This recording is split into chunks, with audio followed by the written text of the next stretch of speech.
ಇದು ತಲೆ ತಗ್ಗಿಸುವಂತ ರಾಜ್ಯ, ಇಡೀ ರಾಜ್ಯ ತಲೆ ತಗ್ಗಿಸುವಂತ ಘಟನೆ. ಇಡೀ ರಾಜ್ಯ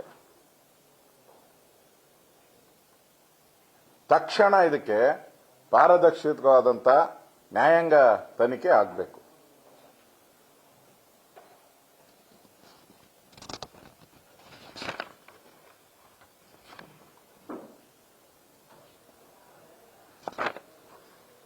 ಈ ನ್ಯಾಯಾಂಗ ತನಿಖೆ ಆಗಬೇಕು ಅಂತೇಳಿ ನಾನು ಆಗ್ರಹವನ್ನ ಮಾಡ್ತಾ ಇದ್ದೀನಿ.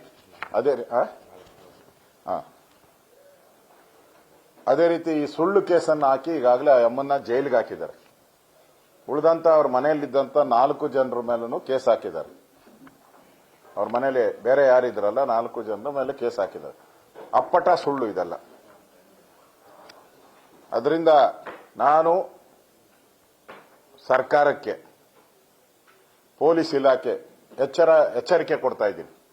ನಾಳೆ ನೀವು 10 ಗಂಟೆ ಒಳಗಡೆ, ನಾಳೆ 10 ಗಂಟೆ ಟೈಮ್ ಕೊಡ್ತಾ ಇದ್ದೀನಿ, 10 ಗಂಟೆ ಒಳಗಡೆ ಯಾರು ಈ ಕೃತ್ಯದಲ್ಲಿ ಭಾಗಿಯಾಗಿದ್ದಾರೆ ಸರ್ಕಲ್ ಇನ್ಸ್ಪೆಕ್ಟರ್ ಅವ್ರನ್ನ ಇಮಿಡಿಯೇಟ್ ಆಗಿ ಕೆಲಸದಿಂದ ಸಸ್ಪೆಂಡ್ ಮಾಡಬೇಕು, ವಜಾಗೊಳಿಸಬೇಕು. ಮತ್ತೆ ವ್ಯಾನ್ ಅಲ್ಲಿದ್ದಂತ ಎಷ್ಟು ಜನ ಇದ್ರು, 20 ಜನ ಇರಲಿ 30 ಜನ, ಅಷ್ಟನ್ನು ಕೂಡ ಸಸ್ಪೆಂಡ್ ಮಾಡಬೇಕು, ನಿರ್ದಾಕ್ಷಿಣ್ಯವಾಗಿ ಸಸ್ಪೆಂಡ್ ಮಾಡಬೇಕು. 10 ಗಂಟೆ ಟೈಮ್ ನಿಮಗೆ. ಇಲ್ಲ ಅಂದ್ರೆ ನಾನು ನಾಳೆ ಹುಬ್ಬಳ್ಳಿಗೆ ತೆರಳುತ್ತಾ ಇದ್ದೀನಿ. ಇದರ ವಿರುದ್ಧ ಪ್ರತಿಭಟನೆ ಮಾಡಕ್ಕೆ, ಇದರ ವಿರುದ್ಧ ಸರ್ಕಾರಕ್ಕೆ ಎಚ್ಚರಿಕೆ ಕೊಡಕ್ಕೆ, ಇದನ್ನ ಜನಗಳಿಗೆ